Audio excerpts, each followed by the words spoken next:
Ela. Kaka pana ulanda. Babisite ya kaka moko. Elengi kano, elengi kitoko. Bomoko ya mboka. Bomoko ya mboka. Babi bomoko mboka ndi mutekangi moki. Bana Matadi, bana Bandundu, Équateur. Bobulanta ka bomoko ya mboka. Ela.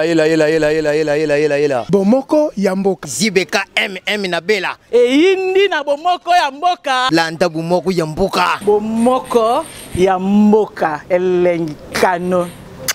Mais koyoka no sango oyo ya président Tshisekedi komela kiondele. Liwa ya président komela inga zena ndako na la match. Ami moi azara na Belgique na Liège. Abinga pona informer nga juste m'a confirmé parce que abinga combattant IDPS a confirmé si c'est réel président Koufi. Et puis il y a beaucoup de choses à prendre nga na habité mais moi je sais que le président est en bon état là il n'a pas tout fallu.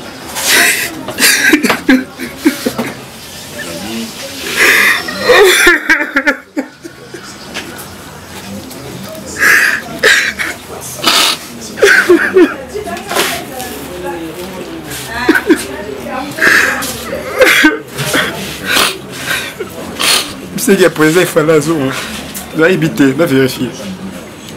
La manière que benga tout nous quand benga nous sur notre téléphone sur nous tu répondre à tête. Na benga les sources pour lui dire que non on a eu information à confirmer que on a eu ça va battre à Bruxelles président confiance. En fait la bouteille caca jusqu'à ce que Nagolanda le top Congo qui va cadre parti l'un des cadres nous ont confirmé que non président Koufi. C'est la main, c'est la retour du président. Tout comme on la bimba président.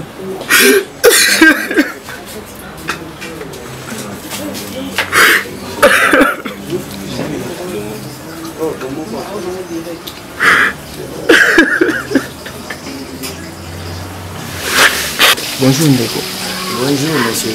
Sangwana ya liwa ya président Tshisekedi comment il a matoyi na walo lengi. Oui, et comme elle est le mercredi, à 18h, nous avons une grande sœur à partir de Kinshasa, nous avons na Matadi. Le temps où il qui était maintenant on est na Radio Kapi, nous avons confirmé que non, le président Koufi.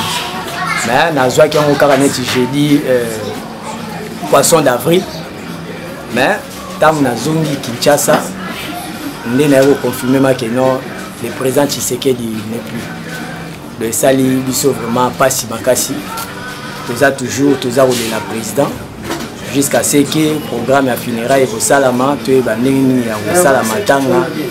bon on verra les suites après. Mais bah si ce que il y a président Tshisekedi les a causé mingi na moi na mwasi na e. Bon, eza ndenge pe tozoyoka ezolobama mingi. Ezolobama vraiment mingi. Partout ezolobama ndenge wana. Mais ce que ezolobama ndenge wana ezali par rapport ya comportement ya mwana na ya affichaki na maman na ye. Donc mwana azali ko afficher comportement moko oyo bande ko pesa papa pasi. Obi papa soka zoloba na mwana likambo tika mwana tango yozo continuer na likambo wana. Oyebi des fois paye moins âge à papa et qui ça la papa mabe. Alors c'est tout à fait normal ba le banding wana c'est par rapport ya mato ya mwana lekaki mutu alinga ko ka conseil à papa na été. Yoyebi que papa na c'est un opposant. Oyo baza ko bundisa tout le temps. Yaza ko bunda po na mboka. Yo pe mwana ozo kende esika oyo batu oyo baza ko combattre papa na yo. Ozo kende ko melana bango ozo kende ko liana bango ozo kende ko zwa bambongo na bango. Même à taille au monsieur journaliste. Ce qui moi na le lengi wana zaki ya yo. On le bani est-ce que moi na lingi yo.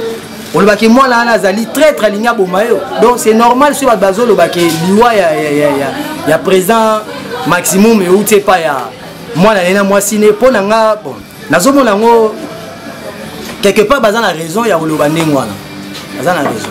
Mais maintenant le quoi président qui est parti bozo ezo tika na maboko nani. Puisque tu sais que yenda zaki opposant mon fort. Donc apparemment le vote tika se ban ticket. Oui, président Kei parti Tikali mais Tikali ban étiqueté. C'est vrai. Tozangi papa, politiquement tozangi papa mais à former pe bana parce que biso toza ba Tshisekedi amiki. toza na idéologie na ye tozolanda batrace na ye donc parti etikali orphelin te papa aza susu te mais parti ekocontinue toujours et puis na kati ya parti eza na mutu oyo akodirige parti mpe komema ngo na ndenge esengeli parce que parti eza na statut eza na règlement parti eza bien structuré donc na kati ya parti eza na organe tobenga organe suprême oyo ezali congrès tokokota congrès dali kombo muzo bozo bombo tozoyeba te boyebisa biso be bana poto bayeba kombo mutu yango mpona ngai nazobaka eza koengage ngai eengage parti te mpona ngai Jean-Pierre Chomba Basengula membre ya IDPS eza koengage ngai parce que nauti kolobaki mpona ngai mutu wana aza dine apesi bakalite na ye c'est Valentin Mubaki oyo amoni azali asepe te na oyo ngai alobi ngai alobi engage ngai kombo ne Valentin Mubaki donc yango wana Merci beaucoup. merci je vous remercie.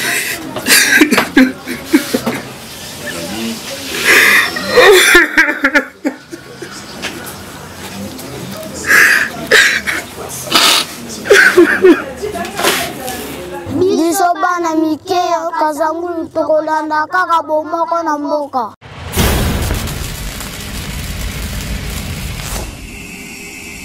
Ila. Kaka pana ulanta. babisite ya kaka moko elengi ya kano elengi kitoko bomoko ya mboka bomoko ya mboka babi bomoko ya mboka ndi muteka ndi moki bana matadi bana bandundu Équateur Pobulanta ka bomoko ya mboka. Ila. Bomoko ya mboka. Zibeka na Bela. eyindi na bomoko ya mboka Lanta bomoko ya mboka. bomoko ya mboka elengi kano